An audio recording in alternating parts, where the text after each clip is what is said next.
પશ્ચિમ કચ્છ જિલ્લામાં local crime બ્રાન્ચે પ્રોહિબિશનના વધુ એક મોટા કેસનો પર્દાફાશ કરી રાજ્ય બહારથી લાવવામાં આવી રહેલા ભારતીય બનાવટના વિદેશી દારૂના જંગી જથ્થાને ઝડપી પાડ્યો છે. પોલીસ મહાનિરીક્ષક ચિરાગ કોરડિયા અને પશ્ચિમ કચ્છ પોલીસ અધિક્ષક વિકાસ સુંડાના માર્ગદર્શન હેઠળ એલસીબીની ટીમે મુન્દ્રા તાલુકાના કારાગોદા ડેમ તરફના વિસ્તારમાં ખાનગી બાતમીના આધારે વોચ ગોઠવી દરોડાની કાર્યવાહી હાથ ધરી હતી.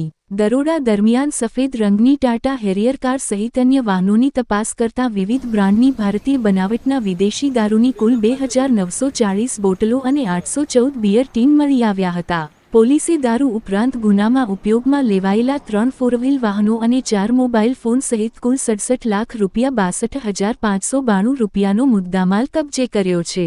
આ કેસમાં રાસુબા તગજી સોડા, બળવંતસિંહ ઉર્ફે બળુબા કિરીટસિંહ જાડેજા અને અજીતસિંહ પ્રેમસિંહ સોડા સહિતના આરોપીઓ સામે પ્રાગપર પોલીસ સ્ટેશનમાં ગુજરાત પ્રોહિબિશન એક્ટની વિવિધ કલમો હેઠળ ગુનો નોંધી વધુ તપાસ શરૂ કરવામાં આવી છે.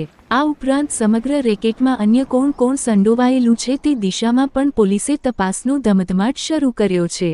આ સફળ કામગીરી એલસીબીના પાયે એમ મકવાણા, સાએમએચ શિનોલ તેમજ અધિકારીઓ અને પોલીસ કર્મચારીઓની ટીમે સફળતાપૂર્વક પાર પાડી હતી.